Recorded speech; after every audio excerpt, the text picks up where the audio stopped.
ગઈકાલે રાજ્ય ચૂંટણી પંચ દ્વારા આખો ઇલેક્શનનો કાર્યક્રમ જાહેર કરવામાં આવ્યો છે. જે તારીખો બાબતથી આપ બધા અવગત છો.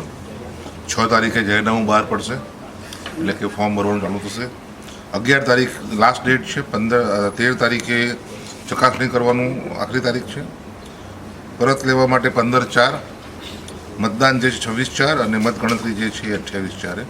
મતદાનનો સમય જે છે એ સવારે 7 થી સાંજના 6 સુધીનો રહેશે. ગીર સોમનાથ જિલ્લાની વાત કરીએ તો જિલ્લા પંચાયતની કુલ 28 બેઠકો છે. 6 તાલુકા પંચાયતની કુલ 128 બેઠકો છે. આપણા જિલ્લામાં ચૂંટણી અધિકારીશ્રીઓની સંખ્યા 18 છે. મદદની ચૂંટણી અધિકારીની સંખ્યા 24 છે. મતદાન મથકો તાલુકા પંચાયત જિલ્લા પંચાયત માટે 815 છે.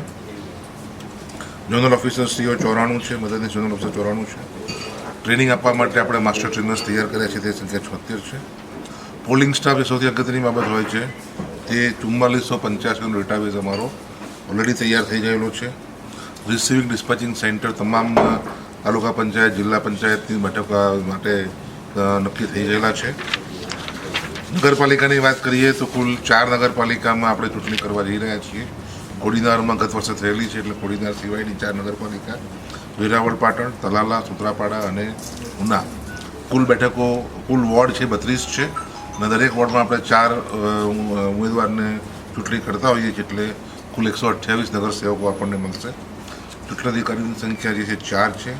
મદદની ચૂંટણી અધિકારીની સંખ્યા 4 છે. મતદાન મથકો 195 છે. આ મતદાન મથકો હું સ્પષ્ટતા કરી દઉં કે તાલુકા પંચાયત જિલ્લા પંચાયત સિવાયના મતદાન મથકો છે.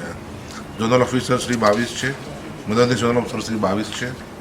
ટ્રેનર્સ જે છે 26 છે અને પોલિંગ સ્ટાફની સંખ્યા 1073 છે. આપણા જિલ્લામાં પોલિંગ સ્ટાફની સંખ્યા પર્યાપ્ત છે ને આપણી પાસે કદાચ 200-300 વધારાનો સ્ટાફ પણ ઉપલબ્ધ છે, જે આપણે અન્ય જિલ્લાને આપી શકીએ તેમ છે. ડિસ્પેચિંગ સેન્ટર અને કાઉન્ટિંગ સેન્ટર જે છે તે પણ તમામ 4 માટે નિયત થઈ ગયા છે અને જે તે હેડક્વાર્ટર્સમાં જે નિયત કરવામાં આવેલા છે.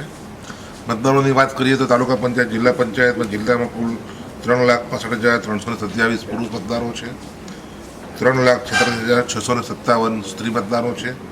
4 અન્ય મતદારો છે. આમ કરીને કુલ 7,11,988 મતદારો તાલુકા પંચાયત જિલ્લા પંચાયત માટે છે.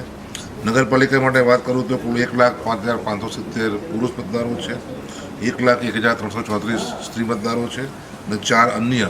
આમ કુલ 2,06,908 મતદારો જે છે તેમના મતાધિકારનો ઉપયોગ કરીને નગરસેવકોની ચૂંટણી ચૂંટશે.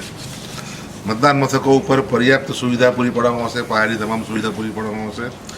જિલ્લાના તમામ મતદાન મથકો ગ્રાઉન્ડ ફ્લોર ઉપર છે, એટલે કોઈ પણ મતદારે અશક્ત હોય કે વિકલાંગ હોય તો એમને ઉપર જવાની જરૂરિયાત રહેશે નહીં. પીવાનું પાણી શુદ્ધ, જેને કે શૌચાલય, વીજળી, રેમ્પ વગેરેની સુવિધા તમામ મતદાન મથકો ઉપર ઉપલબ્ધ છે. અને જે અશક્ત મતદારો હોય, શારીરિક વિકલાંગ મતદારો હોય, બાળક સાથેની સ્ત્રીઓ હોય, એમના માટે આપણે અલગ લાઈનો પણ ત્યાં આગળ કરવામાં આવશે. આપ સૌ જાણો છો કે ગતરોજ ચૂંટણીના પ્રોગ્રામ જાહેર થતા સાથે જ આદર્શ આચાર સંહિતા અમલમાં આવી ગયેલી છે અને આપણા જિલ્લા માટે નિયામક શ્રી જિલ્લા ગ્રામ વિકાસ એજન્સીને આપણે એના નોડલ ઓફિસર તરીકે નિયુક્ત કર્યા છે.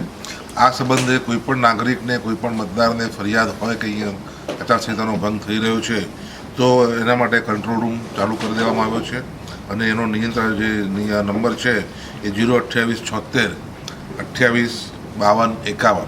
આ નંબર ઉપર તમે રિંગ કરશો તો ત્યાંથી આપની ફરિયાદ આપ નોંધાવી શકશો. ચૂંટણીમાં ખર્ચની પણ આપણે નિયંત્રિત કરતા હોઈએ છીએ, એટલે દરેક જિલ્લા પંચાયતની બેઠક માટે રૂપિયા 6 લાખનો ખર્ચ નિયંત્રિત કરવામાં આવેલો છે, એટલે કે ઉમેદવાર 6 સુધી ખર્ચ કરી શકશે. તાલુકા પંચાયત માટે 3 લાખ છે. 1 થી 9 વોર્ડ ધરાવતી નગરપાલિકાઓ માટે 2,25,000ની ખર્ચ મર્યાદા છે અને 9 થી વધારે વોર્ડ ધરાવતી નગરપાલિકા હોય તો 3,50,000ની મર્યાદા છે. મતદાન માટે જે ઓળખ કાર્ડ સિવાય અન્ય જે ડોક્યુમેન્ટ જે છે તેની યાદી અમે આપને આપી છે, તે મુજબ કોઈપણ મતદાર મતદાન કરી શકશે. જે ડિપોઝિટની વાત છે તો 2,000 રૂપિયા ડિપોઝિટ તમામ કેટેગરી માટે છે. અનામત માટે 50% રાહત છે.